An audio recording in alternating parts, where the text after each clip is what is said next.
देवांश जी मथुरा से। महाराज जी राधे राधे, आपके चरणों में कोटि कोटि प्रणाम। श्री जी की अनन्य कृपा से ब्रिज धाम में जन्म मिला। महाराज जी, इन 18 सालों में धाम की ऐसी अपार महिमा पता ना होने के कारण किसी भी तरह का साधन नहीं बन पाया। प्रबल माया में फंसकर ये अधम बाहर पढ़ने चला गया, पर श्री जी की कृपा हुई। पिछले 8 महीने से आपका सत्संग सुन रहा हूँ, श्री जी कृपा से नाम जप भी करता हूँ। महाराज जी कृपा करके इस मन पर शासन करें, ये सुबह ब्रह्म मुहूर्त में उठने नहीं देता, उससे नाम जप में पूरा नहीं हो पाता। और नहीं, आपकी लगन कमजोर है बच्चा। नहीं, हमारा मन सोने नहीं देता, आप क्या बताओ क्या करें? तुम्हारा मन उठने नहीं देता और हमारा मन सोने नहीं देता। अभ्यास योग युक्तेन चेतसा नान्यगामिना। क्या हुआ? हमने नींद लेने का बहुत अभ्यास किया तो आंख नहीं खुल रही, और नींद पर बचपन से उस पर शासन हुआ तो वो हमसे कहती राधे राधे।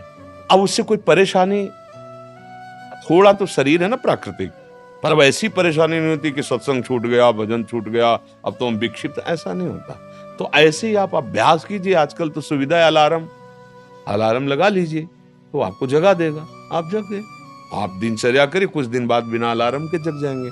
अपने लोगों की ऐसी दिनचर्या थी पूर्व में कि मतलब अगर आप घड़ी से देखो तो 5 मिनट का अंतर है तो हम नहीं कह सकते ऊपर नीचे, ठीक राइट टाइम अपने आप आंख खुलेगी अपने। अब बचपन से अभ्यास रहा है ना, ठीक 2 बजे हमारी दिनचर्या। ये आज की नहीं है, ये 20 वर्ष की है। जब मान लो सत्संग ये सब नहीं चलता था तो सुबह स्नान करके 2 बजे वृंदावन की परिक्रमा, सूर्योदय होते होते मंगला होकर फिर गुरु जी की सेवा।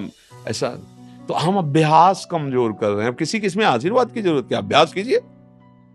आप शाम के जब रात्रि में सोए ना भगवत चिंतन करते हुए, और आप टाइम अपने माइंड पे स्थापित कीजिए, मुझे 4 बजे जगना ही है, तो 4 बजे आपकी घंटी बज जाएगी दिमाग की। फिर आप करवट लेके सो जाओ, वो आपकी बात अलग है। अगर आप सच्चा संकल्प करेंगे तो आप देखना जग जाएंगे, क्योंकि अंदर ही भगवान बैठे हुए हैं। चेतना है 4 बजे, और आप 1 साल अभ्यास कर लीजिए 4 बजे, फिर इसके बाद आपको 4 बजे के बाद नींद ही नहीं आएगी, आपको नींद खुल जाएगी।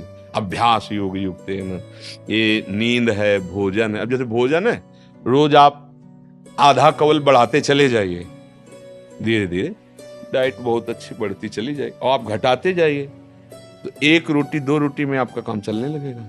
2 रोटी दाल, थोड़ा सा संयम नियम से चलो, बहुत अल्पाहार करने लगोगे, स्वस्थ शरीर रहेगा। और आप आहार बढ़ाते चलो तो ऐसे लोग भी देखें कि ज्यादा शरीर में वजन नहीं है पर उतना भोजन उठा जाते हैं। हाँ, रोटी ऐसे ही इतनी, मतलब गिन के नहीं, बीता से ना, हमने देखा है मतलब वैसे। और कोई ऐसी खास शरीर में बल कि भाई बहुत कुंतलों उठा लेते हैं, ऐसा नहीं। अभ्यास तो भोजन का अभ्यास, भोग का अभ्यास, नींद का अभ्यास। गलत कर लिया तो गलत, अच्छा कर लिया तो अच्छा। अब जैसे संयम, ब्रह्मचर्य, वर्षों स्वप्न दोष भी नहीं होगा। आपने आदत बिगाड़ ली तो अब ना करो तो भी आपका ब्रह्मचर्य नहीं रहेगा। अभ्यास, हम गलत अभ्यास कर रहे हैं तो हम परिणाम में दुखी होंगे, परिणाम में हम नीचे गिरेंगे। अच्छी अभ्यास करें। उचित नींद, अब जैसे बालक को 6 घंटा आपको सोना ही है, 24 घंटे में 6 घंटे आपके नींद के लिए पर्याप्त है। साधक के लिए 4 घंटे, बहुत शिथिल तो 5 घंटे, अच्छे साधक के लिए 3 घंटे। 3 घंटे में 24 घंटे की खुराक बिल्कुल फिट हो जाएगी इंद्रियों में। अब जो 12-12 घंटे सोते हैं उनको क्या बताएं। अब कुछ ऐसे कि खाए पिए सोए, अगर दिन भर न बोलो तो सोते ही रहे। अभ्यास है तो आप सोने का अभ्यास कर लो तो उसका अभ्यास हो जाएगा।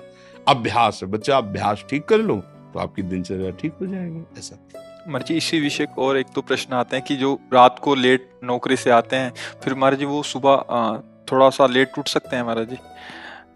कई बजे तक रात में? जैसे रात को 11-12 बज गए नौकरी से और खाने पीने में, फिर सुबह 2 बजे तक ड्यूटी रहती कई बार। अच्छा, मैं 12 बजे से 2 रात को नाइट शिफ्ट हो गई तो महाराज जी इनके लिए तो अलग विधान हो गया महाराज जी। ये मतलब ब्रह्म मुहूर्त में उठे बच्चे। हाँ, अब जैसे रात्रि में ड्यूटी करते हो तो 6 घंटे तो सोना ही पड़ेगा, क्योंकि शरीर जो श्रम युक्त है। तो अब उसको फिर दिन में तो छुट्टी होती होगी, मतलब उसको समय तो ऐसा थोड़ी होता हो कि साधारण दिनचर्या वाली ड्यूटी में फिर जाना, ऐसा तो नहीं होता होगा। रात वाली ड्यूटी के लिए मतलब दिन वाला तो फुर्सत होगी, होता होगा ऐसा। अब हम तो कभी की नहीं तो हमें पता ना नाइट और ना दिन की, रात दिन की ड्यूटी एक ही रही है। राधा वल्लभ श्री हरिवंश श्री वृंदावन श्री वंचल हमारी।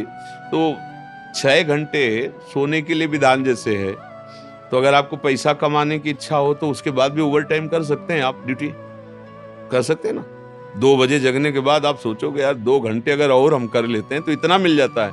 तो अगर ऐसा ओवर टाइम भजन के लिए हो जाए तो लाभ मिल जाए। अब आप 6 घंटे सोने के निकाल लो। अगर आपको ऐसा लगता है 2 बजे आए, अपना जो दिनचर्या सो गए, फिर जब जगो तो भजन, वो आपके लिए प्रातः काल वही हुआ जब उठ के भजन करें। जब वही जागे तभी समझ लो प्रातः कालीन, फिर आप वही दिनचर्या करो जो प्रातःकालीन दिनचर्या चाहिए। हाँ जी, अगर 8 से 2 तक ड्यूटी है रात को, तो हम आपकी कृपा से नाम जप नाम जप नाम जप एक भी क्षण उसमें ध्यान नहीं देते। हाँ ठीक, जब सोते हैं उस स्वप्न में भी हमें सिर्फ कीर्तन ही दिखाई देता है, और जब उठते हैं तो बहुत ऊंची स्थिति है ऐसी।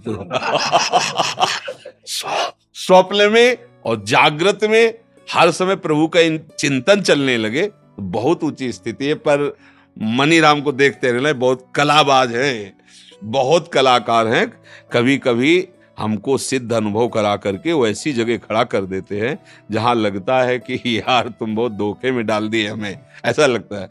अपने लोग क्या है ना कि इसके साथ बहुत खेल करे हैं, युद्ध, तो इसकी हर हरकत को पता है। जिस समय बच्चा ऐसी स्थिति आ जाएगी कि आप जो बोले ना, जैसे जब स्थिति आ जाएगी तो आप बच्चा बोल नहीं पाओगे। ये बात जैसे करोड़ रुपया तुम्हारी जेब में रखे हो, एक हाथ चुपचाप ऐसे रहेगा और कोई कहेगा क्या बात है, कुछ नहीं, वो खुजला रहा था इसलिए ऐसे कर। आप ये नहीं बता सकते कि 1 करोड़ यहाँ है। अगर नाम जब चलने लगा, ऐसी स्थिति आने लगी, तो इतना आप भयभीत हो जाएंगे, बताने में आप कह नहीं पाएंगे। और आपको ये अनुभव होगा कि जैसे भजन होना चाहिए हो नहीं रहा। प्रभु मुझ नीच पर कब ऐसी कृपा होगी कि मेरा ऐसा भजन हो जाए। अभी क्या है, कृपा से हो रहा है और अहंकार में स्वीकृति हो रही, इसलिए टिकाऊ बात नहीं बच्चा।